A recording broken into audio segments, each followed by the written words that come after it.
नमस्कार। विचारालय में मैं संजय कुमार निषाद एक बार फिर से आप सबका हार्दिक अभिनंदन करता हूं।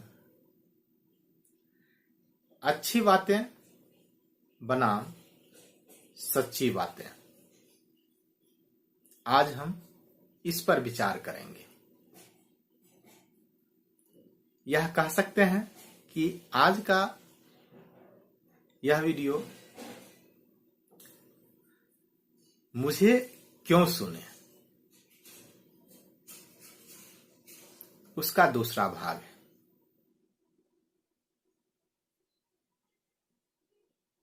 उस वीडियो में भी काफी कुछ चर्चा की गई है और मुझे विश्वास है कि उसे कुछ नए तरीके से जानने का मौका मिलेगा, समझने का मौका मिलेगा। जैसा कि उसमें मैं यही कहने का प्रयास किया कि जीवन को जिस तरीके से या जिस नजरिए से आप देख रहे हैं या देखा जा रहा है लोगों के द्वारा, आपके जीवन को भी, मेरे जीवन को भी, उसके अलावा भी बहुत कुछ है। अज्ञानतावश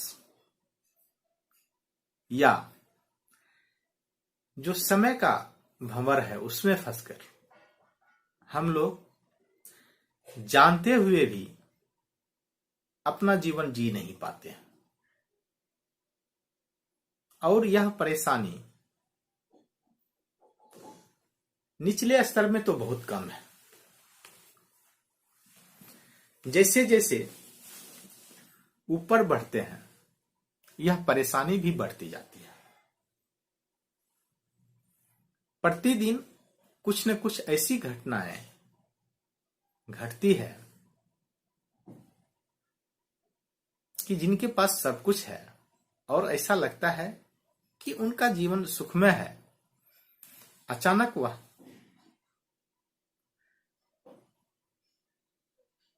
अपनी जीवन लीला को समाप्त कर लेते हैं।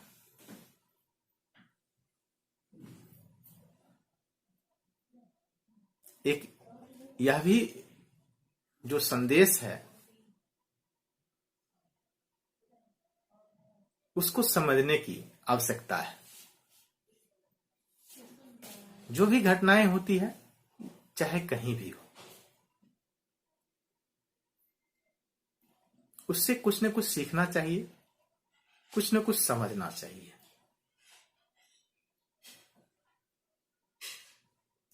और जो दूसरी बात उभर कर सामने आई है कि जैसा हमने अनुभव किया है जीवन में,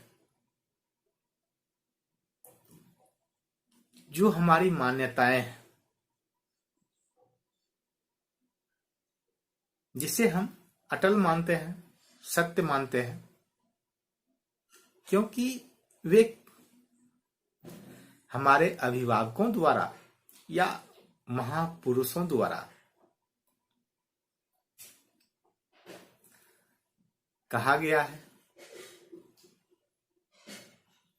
कहीं न कहीं उसमें भी परिवर्तन की आवश्यकता है। कुछ बातें कहीं समय के या परिस्थिति के परिप्रेक्ष्य में कहा जाता है। यह जरूरी नहीं है कि वह हमेशा सच हो। जो माता पिता का दृष्टिकोण है यह जरूरी नहीं कि वह हमेशा सच हो। जो गुरुजनों का भी संदेश है, दृष्टिकोण है, यह भी जरूरी नहीं है कि वह हमेशा सच हो। हालांकि इस बात से लोग सहमत नहीं होते।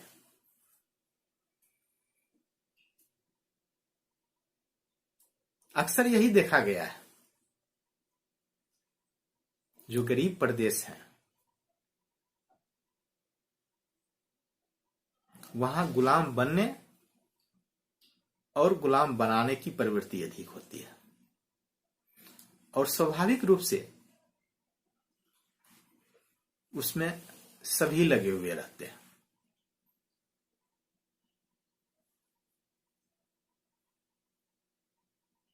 यह सार था। जो पिछला वीडियो मुझे क्यों सुने,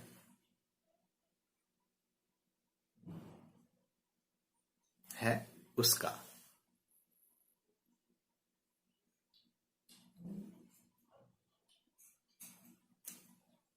आज का जो विषय है, अच्छी बातें बनाम सच्ची बातें, इसको शुरू करते हैं आज फिर इस दो पंक्ति से। कुपथ कुपथ जो रथ दौड़ाता, पथ निर्देशक है वो, लाज लजाती जिसकी कृति से, घृति उपदेशक है वो।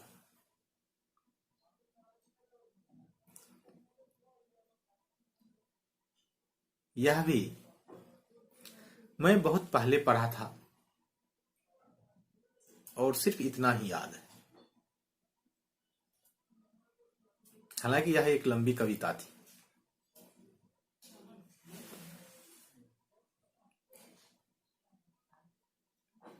लेकिन यह तब भी सच था और अभी भी सच है,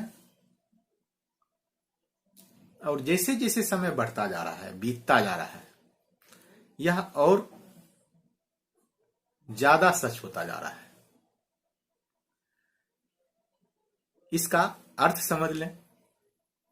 कुपथ कुपथ जो रथ दौड़ाता, कुपथ यानी जो सही रास्ता नहीं है, यानी कि जो गलत रास्ता है उस पे जो रथ दौड़ाता है, या जो उस पर जो जा रहा है, कुपथ कुपथ जो रथ दौड़ाता, पथ निर्देशक है वो। आजकल वही दूसरे को रास्ता दिखा रहे हैं। यानी कि अगर इसे और सटीक विश्लेषण किया जाए तो जो खुद गलत रास्ते पर है वह दूसरे को राह दिखा रहे हैं, गाइड। लाज लजाती जिसकी कृति से,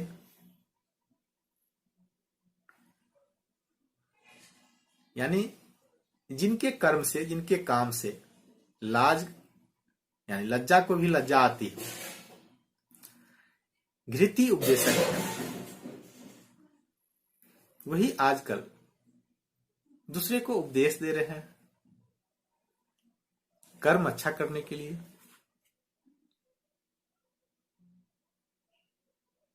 और यह संभव कैसे हो पा रहा है? हो तो रहा है, अभी नहीं, पहले भी यही हो रहा था और अभी भी यही हो रहा है। यह बहुत बड़ा मुद्दा नहीं है। मुद्दा यह है कि ऐसे लोग सफल कैसे हो रहे हैं, यह संभव कैसे हो रहा है। तो मेरा निष्कर्ष इस पर है, यह तो जान और समझ सब रहे हैं। यह संभव इसीलिए हो रहा है कि हमें पसंद क्या आ रहा है? अच्छी बातें, सच्ची बातें पसंद नहीं आ रहा है। दोनों में अंतर है। यह जरूरी नहीं है जो अच्छी बात हो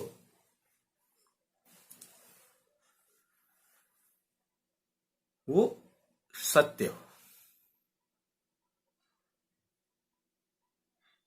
ठीक उसी प्रकार जिस प्रकार दवाइयां होती है,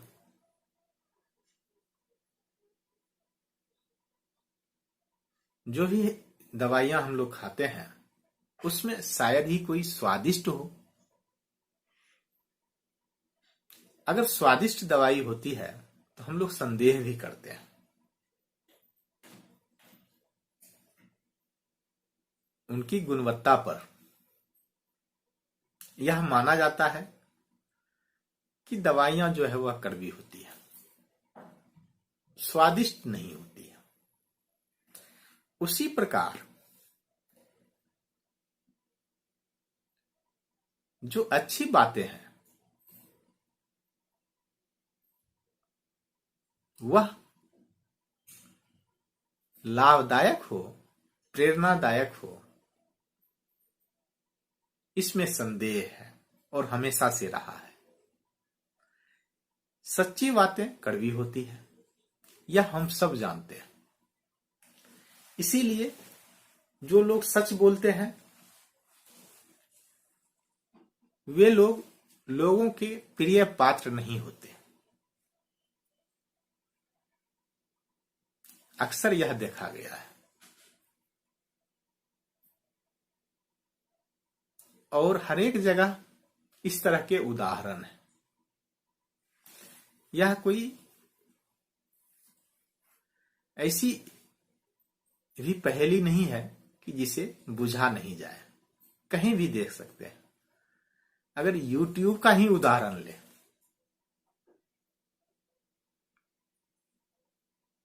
तो जहां ज्यादातर चैनल ऐसे हैं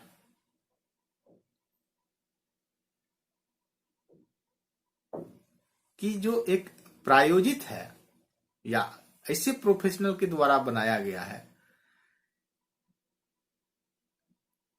कि लोग उस पर इसलिए आकर्षित हों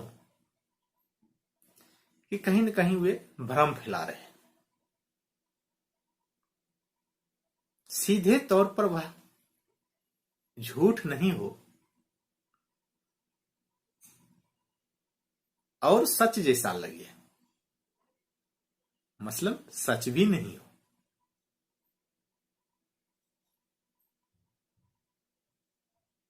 और लाखों लोग ऐसे चैनल को सब्सक्राइब किए हुए हैं। कहीं आप देखेंगे किसी चैनल पर एक दो वीडियो है और उसमें कोई ऐसा संदेश नहीं है कि किसी के जीवन स्तर को ऊंचा ले जाए, लेकिन कई लाख उनके फॉलोवर हैं। तो कहीं न कहीं उसमें अच्छी बातें हैं या अच्छा दृश्य है। अब अच्छा दृश्य का भी सबके लिए अलग अलग मतलब होता है।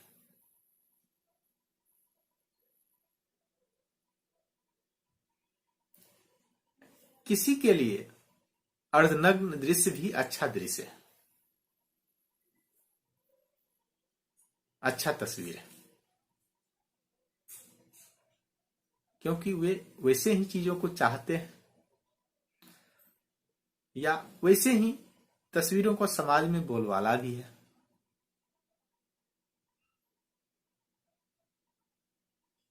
वे अच्छा तो उसे ही मानते हैं। कम से कम अगर लाइक्स फॉलोवर को देखा जाए तो इससे निष्कर्ष यही निकलता है। फिर लोग प्रेरणा लेते किससे हैं? किसी भी क्षेत्र में अगर आपको सलाह लेना हो तो उस क्षेत्र के सफल लोगों से आप सलाह लेंगे। और मैं भी आपसे यही करूंगा कि आपको जो भी बनना हो, जो भी बनाना हो, जो भी पाना हो, यही तीनों काम होता है। उसके लिए आप उसी व्यक्ति को चुने जो वैसा पहले कर चुका है।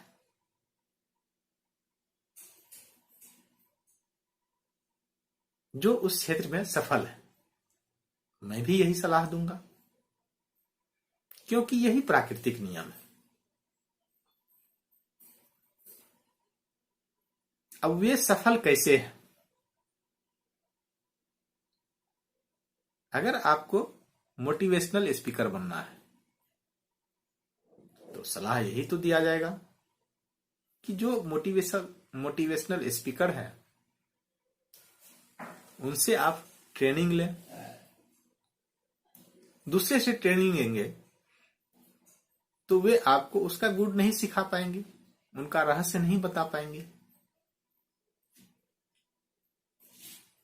लेकिन अगर वही जो प्रशिक्षक है वही उन नियमों को अपनाए जो सिर्फ बताते नहीं बरगलाते हैं, और बरगलाना उनकी मजबूरी है। क्यों?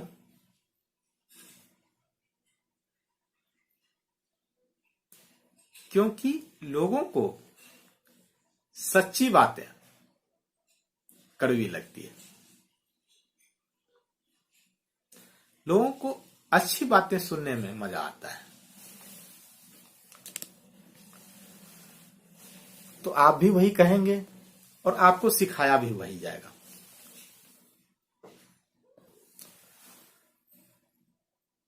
इसके अलावा उसके पास भी कोई दूसरा रास्ता नहीं है। बहुत कम लोग मिलेंगे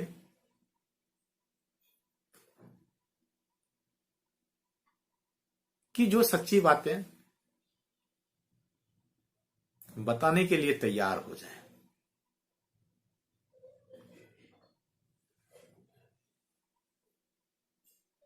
क्योंकि लोग सुनने के लिए तैयार नहीं होते।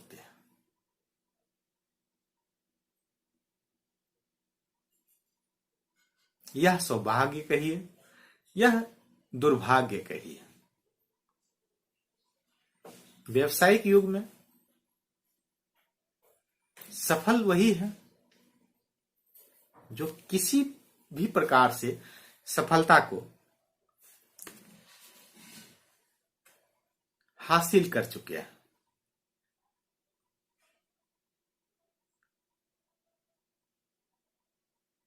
आखिर ऐसा होता क्यों है?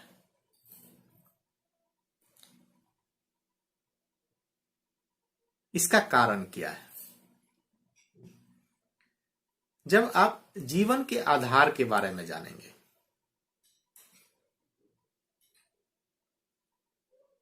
जब जीवन के आधार सच्ची बातों को नहीं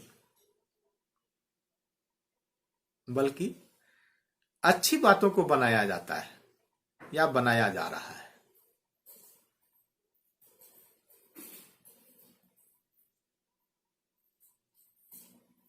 तब ये परेशानी तो होगी ही। और ऐसी स्थिति में लोग सुखमय जीवन कैसे व्यतीत कर पाएंगे?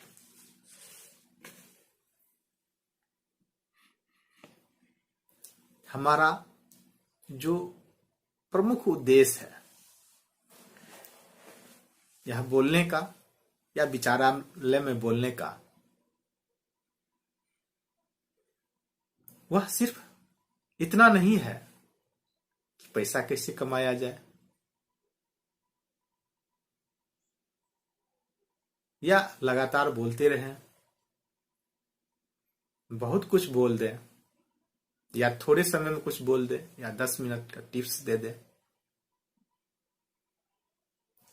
मैं कई बार यह कह चुका कि YouTube पर या सोशल मीडिया पर इस तरह की तमाम जानकारी भरे पड़े हैं। जिनको चाहिए वे वहां से आसानी से ले सकते हैं। उन्हीं सब बातों को रिपीट करें। हालांकि जो भी मैं बोल रहा हूं, मैं यह नहीं कह सकता हूं कि यह मेरा व्यक्तिगत शोध है, सिर्फ मैं ही इसे जानता हूं, ऐसी बात भी नहीं है।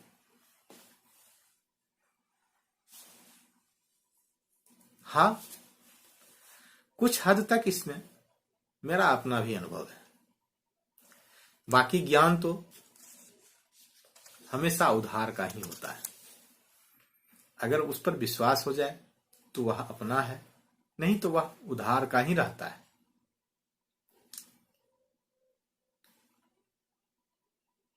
और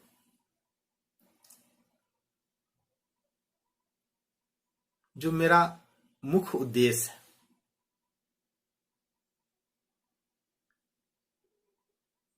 जो खुद मेरा अपना उद्देश्य है, मैं चाहता हूं कि उसे शेयर करें, सुखमय जीवन जीने का।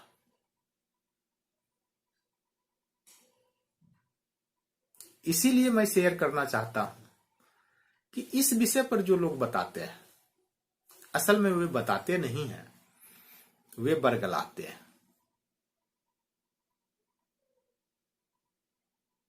इसीलिए मैं बोलना शुरू किया और इसीलिए ये सारी जो है कवायद की गई। वरना मुझे नहीं लगता है कि YouTube या सोशल मीडिया पर ज्ञान की कमी है। एक से एक ज्ञानवान लोग भरे पड़े हैं। यह निगेटिव कमेंट नहीं है, यह पॉजिटिव वाकई में लोग हैं।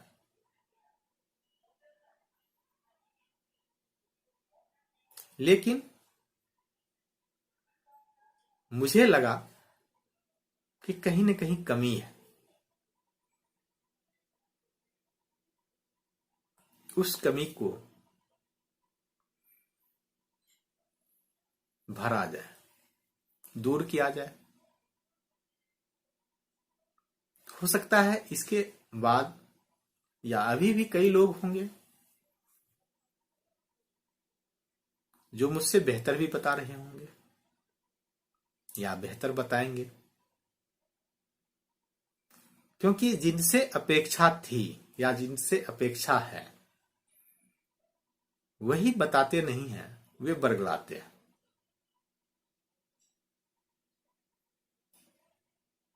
क्योंकि जहां जैसे ही सुखमय जीवन की परिकल्पना या बात की जाती है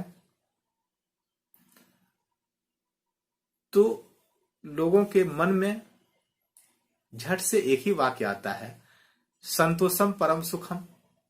और यही बताते भी जाते हैं, बताए भी जाते हैं और लोग बताते आ भी रहे हैं, जबकि यह सच नहीं है।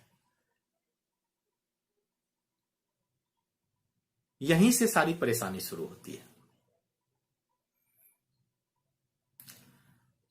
जो जीवन के तीनों भाग हैं उसको संतुष्ट किए बगैर सुखमय जीवन नहीं जिया जा सकता है। और प्रत्येक क्षेत्र के लोगों के द्वारा कोशिश यही की जाती है कि उस तीनों भाग में से किसी न किसी की अवहेलना करके, किसी न किसी को भाग को इग्नोर करके संतुष्ट हुआ जाए। और सक्षम लोगों द्वारा यह बताया भी जाता है, आत्मा को बाद में संतुष्ट करेंगे, मन चंचल होता है। इस तरह की बातें, जबकि सच यही है कि तीनों भाग को समान रूप से संतुष्ट किया जाए, समान रूप से देखा जाए। उसमें उम्र के पड़ाव का भी कोई महत्वपूर्ण स्थान नहीं है। सभी पड़ाव में तीनों भागों को संतुष्ट करना अति आवश्यक है।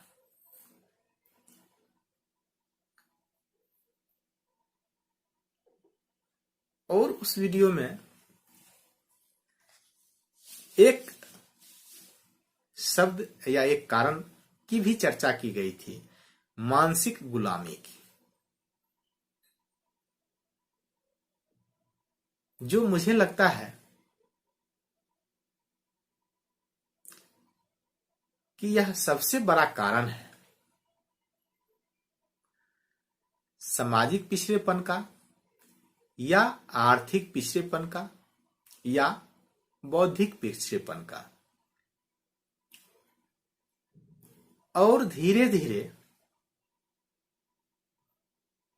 यह बढ़ता ही जा रहा है।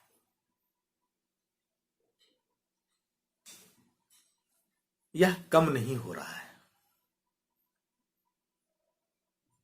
जैसे जैसे कुछ चीजों में हम प्रगति कर रहे हैं, वैसे वैसे मानसिक गुलामी का जो स्तर है वह और गहरा होते जा रहा है, वह बढ़ते जा रहा है। इस पर भी ध्यान देने की आवश्यकता है। सबसे पहले जीवन में तमाम तामझाम खड़े किए जाते हैं मानसिक गुलाम बनाने के लिए। बच्चा जब तक कथित रूप से ज्ञान या शिक्षा से वंचित रहता है, दूर रहता है, तब उसकी प्रकृति एवं प्रवृत्ति का अवलोकन करने का प्रयास करें। उसे देखें, उसे समझें, उसके क्रियाकलापों को यानी एक्टिविटीज को देखें। वह नंगा रहता है तब भी खुश रहता है, भले ही उनके पास साधन नहीं हो या साधन बहुत कीमती नहीं हो, फिर भी वह आनंद पूर्वक जीवन व्यतीत करता है। पत्तों से, फूलों से, तितलियों से वह खुश रहता है। वह मिट्टी में लेटकर भी खुश रहता है। उसे यह परवाह नहीं रहता है कि कौन कौन उसे देख रहा है, लोग क्या कहेंगे। हां, यह सब तब होता है जब उनके माता पिता उनको यह सब करने का अनुमति दें। आजकल इसमें भी संदेह है। अब साधन के रूप में बच्चों के पास भी खिलौने हैं। खिलौने पहले भी हुआ करता था, मिट्टी के। बच्चों के लिए वही बेशकीमती था। अब भी खिलौने बच्चों के लिए बेशकीमती ही है, चाहे वह किसी चीज का बना, यह कोई फर्क नहीं पड़ता। लेकिन यह भी कटु सत्य है कि खिलौने के रूप में बच्चों के पास जो कार होती है,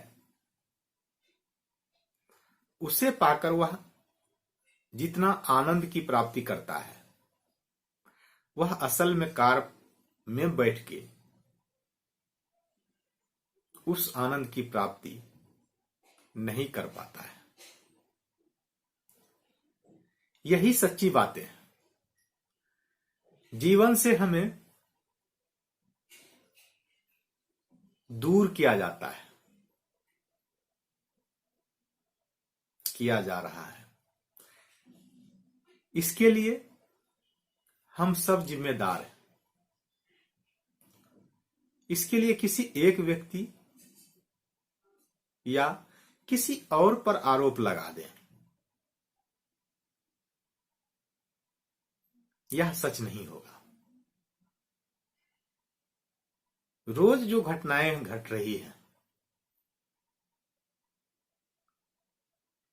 भले उनके कारण कुछ और बता दिए जा रहे हों, या लोग अपने लाभ के लिए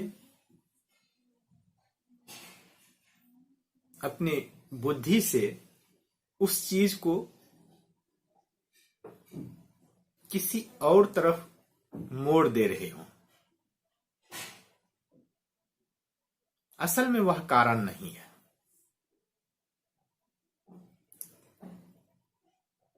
हाँ, एक बात भी है कि जब आप इसे सुन रहे हैं अभी, तो आपके मन में यह भी होगा,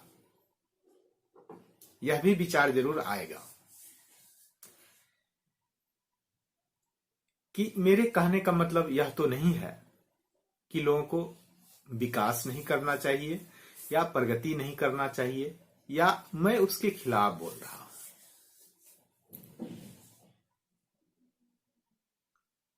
हो सकता है कुछ लोगों के मन में यह आए, ऐसे भी ज्ञानी हैं, और सच कहा जाए तो ऐसे ज्ञानियों से आजकल पृथ्वी भरी पड़ी है। मैं स्पष्ट कर दूं कि मैं प्रगति के खिलाफ नहीं हूं, बल्कि मैं विकास का समर्थक हूं। मैं इसीलिए यहां समय दे रहा हूं, वरना और कई साधन उपलब्ध हैं समय बिताने के लिए, आनंद की प्राप्ति के लिए।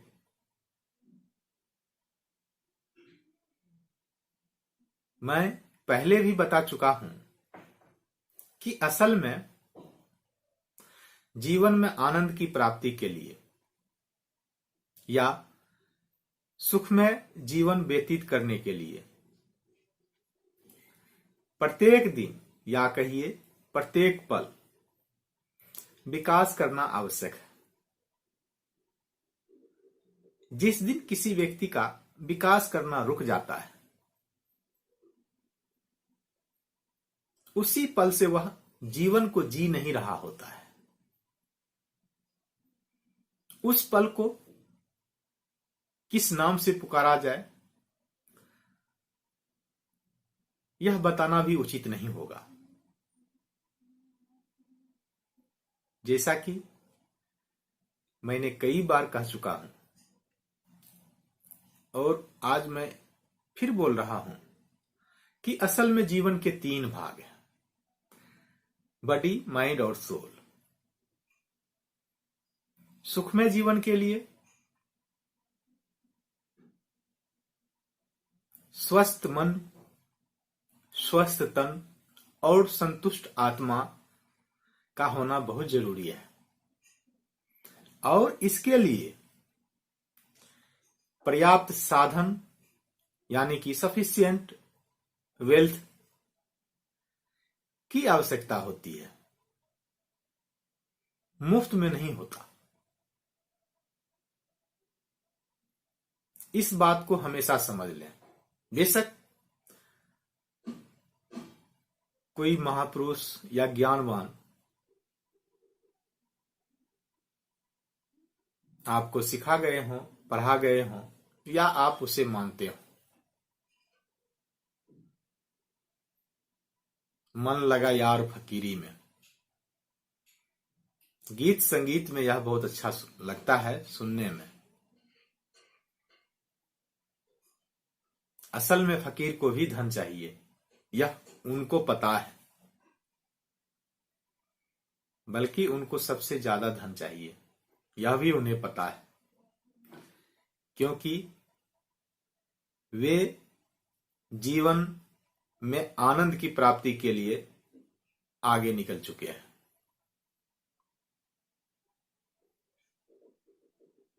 उनको धन चाहिए। कई सारे विचारधाराएं हैं जो इस बात को हो सकता है जस्टिफाई कर दे कि बिना धन के भी जीवन को जिया जा सकता है।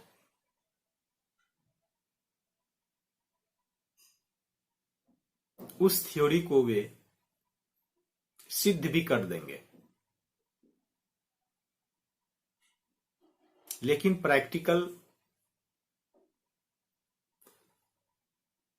में यह संभव नहीं है। व्यवहारिक रूप से यह सही नहीं है। जो भी विकास की प्रक्रिया है वह प्राकृतिक है, और जो भी प्राकृतिक है उसे मान के चलें कि वह ईश्वरीय है। जो भी विकास हो रहा है वह मान के चलें कि किसी एक शक्ति के द्वारा ही हो रहा है, बेशक वह किसी के द्वारा किया जा रहा हो। इसीलिए कभी भी यह नहीं समझें कि बिना धन के सुख में जीवन जिया जा सकता है। सिर्फ इसी बात को अगर आप समझ लेंगे तो सब कुछ आसान हो जाएगा, कुछ भी मुश्किल नहीं रहेगा। मतलब तब जो लोग अच्छी अच्छी बातों को आपके सामने रखकर खुद भी गौरवान्वित महसूस कर रहे हैं और लोगों को बरगला रहे हैं, हो सकता है उनकी दुकान बंद हो जाए। किसी भी व्यक्ति के लिए, परिवार के लिए, समाज के लिए या राष्ट्र के लिए विकास करना उतना भी मुश्किल काम नहीं है।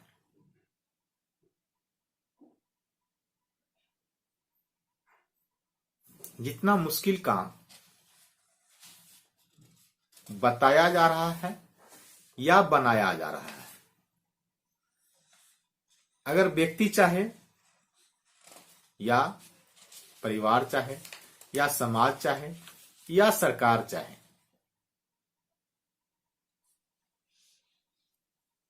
तो बहुत कम समय में विकास किया जा सकता है। हां, सच्चे मन से करें। सिर्फ नाम के लिए अगर कोई योजना बनाया जाएगा या नाम के लिए लगे हुए हैं, तब तो यह काम संभव नहीं हो पाएगा। सिर्फ नाम से यह संभव नहीं होगा। फार्मूला आसान है, सबको पता है, लेकिन जब तक अमल नहीं करेंगे तब तक कहां से हो पाएगा।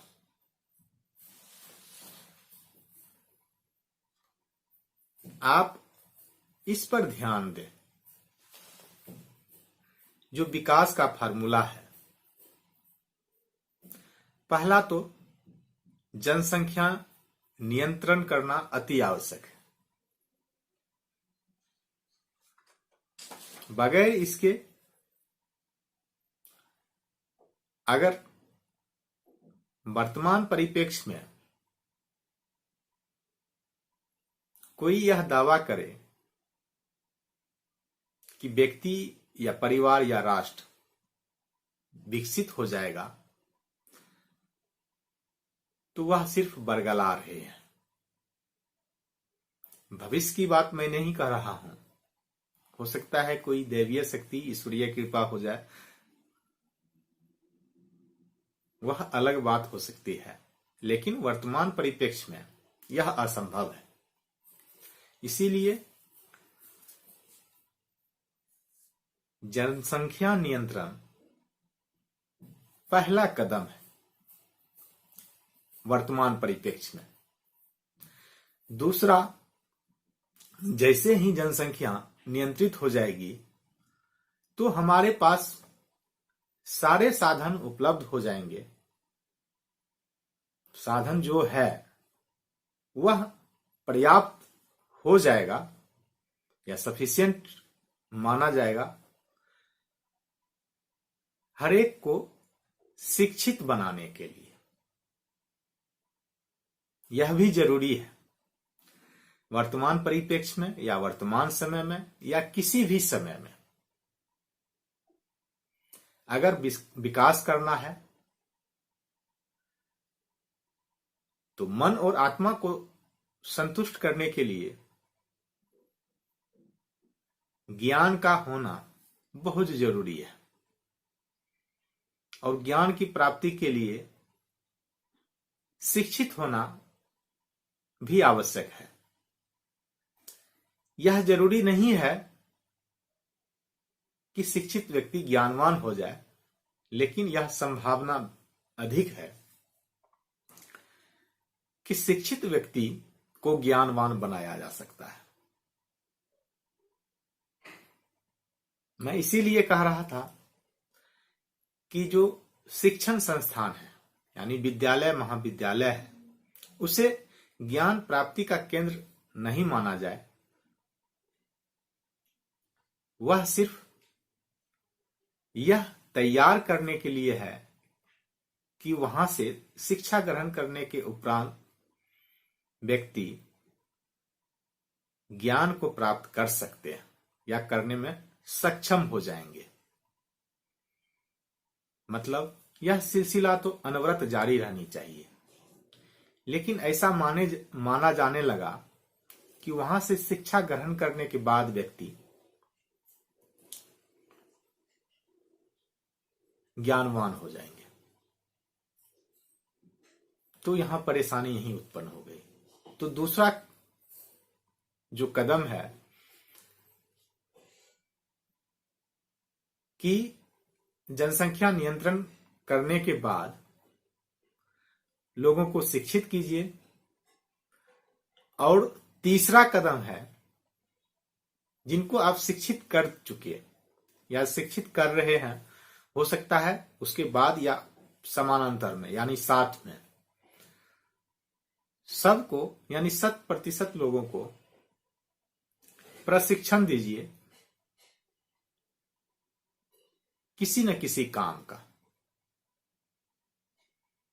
ताकि वह जीवन में बेरोजगार नहीं रहे, कुछ न कुछ वह कर सके।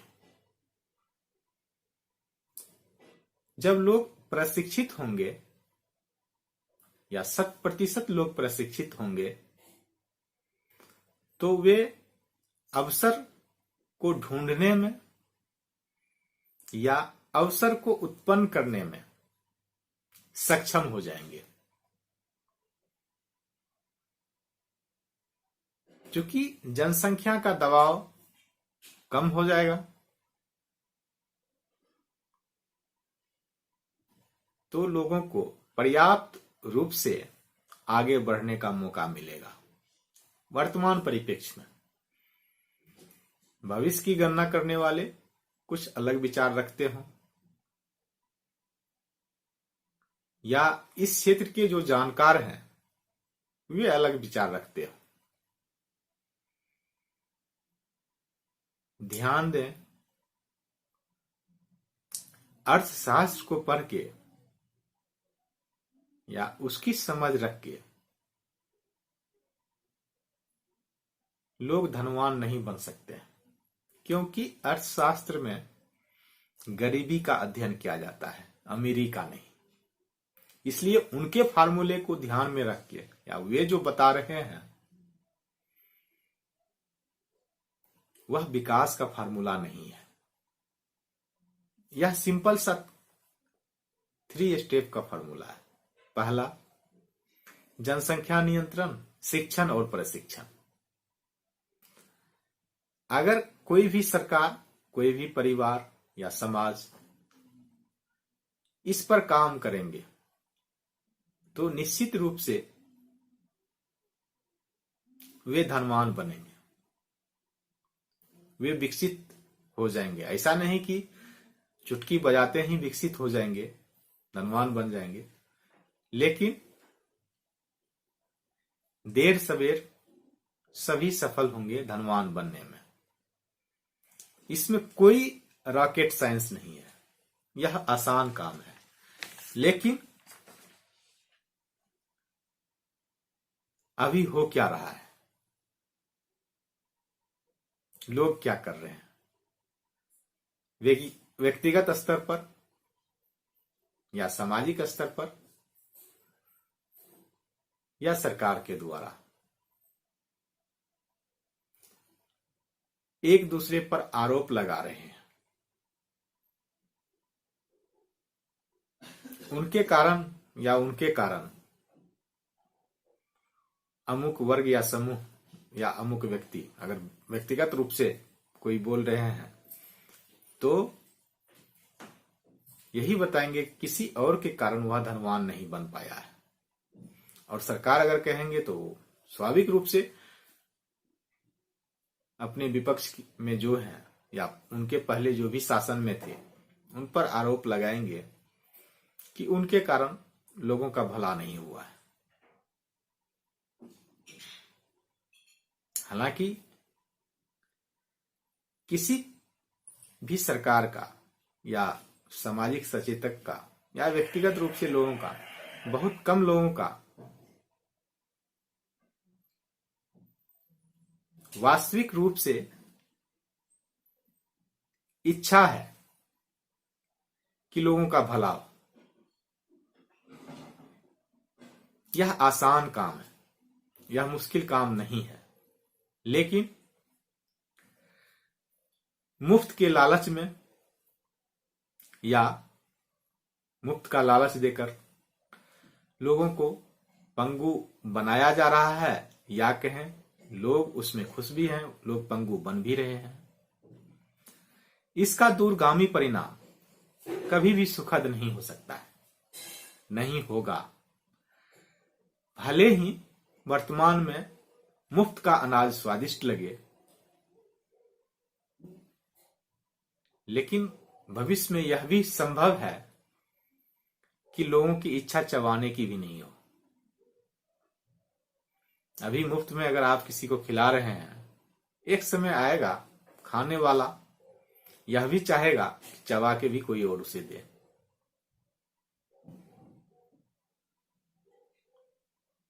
इसका मतलब अगर किसी को मुफ्त का लालच दे रहे हैं, आप उसे पंगु बना रहे हैं। लेकिन वर्तमान माहौल ऐसा बन चुका है कि लोगों को लगता है कि अगर इस तरह की बात किया जाए तो लोग उनके विपक्ष में हो जाएंगे, होते भी हैं। इसीलिए लोग अच्छी बातें करते हैं, सच्ची बातें नहीं करते हैं। सबकी अपनी अपनी मजबूरी है, चाहे वह उपदेशक हो या राजनीतिक चिंतक हो या राजनेता हो या अभिनेता हो। वे अपने आप को किसी के विरोध में खड़ा नहीं रखना चाहते हैं। उनका लोगों का व्यवसाय ही है। लोग उनके साथ नहीं जुड़ेंगे तो फिर उनका जीवन सरल नहीं होगा, सुखद नहीं होगा। इसीलिए वे वही बातें लोगों के सामने रखते हैं जो लोगों को अच्छा लगे। एक कहावत है, जो रोगी के मन भाए वही वैद्य फरमाए। यानी बीमार व्यक्ति की जो चाहत होती है, डॉक्टर वही रिकमेंड करते हैं, प्रिस्क्राइब करते हैं। अब इससे अंदाजा तो लगा सकते हैं कि रोग का निदान कितना सही होगा। वर्तमान परिप्रेक्ष्य में इसको बृहद पैमाने पर लागू किया जा रहा है हर क्षेत्र में। सामना सच का नहीं करना है, सामने वाले क्या चाहते हैं वही प्रोडक्ट ले आइए, आप माला माल हो जाएंगे। जो परिपाटी चल रही है, असल में अमीर बनने का एक यह भी गुप्त फार्मूला है कि लोगों की जो परेशानी है उसको दूर करने का उपाय आपके पास है, या उसे आप सीख लेते हैं। जितना जल्दी जान लेते हैं, जितना जल्दी सीख लेते हैं, आपके लिए उतना ही फायदामंद होगा। आप उतनी ही जल्दी से अमीर हो जाएंगे। तो इसी फार्मूले को सभी अपना रहे हैं। आपके लिए सही क्या है, सच क्या है, उनको उससे मतलब नहीं है। आपको जो अच्छा लगे वही आपके सामने प्रस्तुत किया जाएगा। यही परिपाटी है और इसका दुष्परिणाम भी सामने आ रहा है और भविष्य में भी आएगा। तो मेरा तो यही आग्रह रहेगा कि इससे सावधान रहें, सच्ची चीजों को, सच्ची बातों को ढूंढने का प्रयास करें।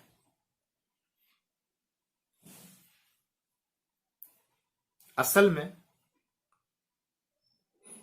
उन्हीं बातों द्वारा जीवन जीने का रास्ता मिलेगा।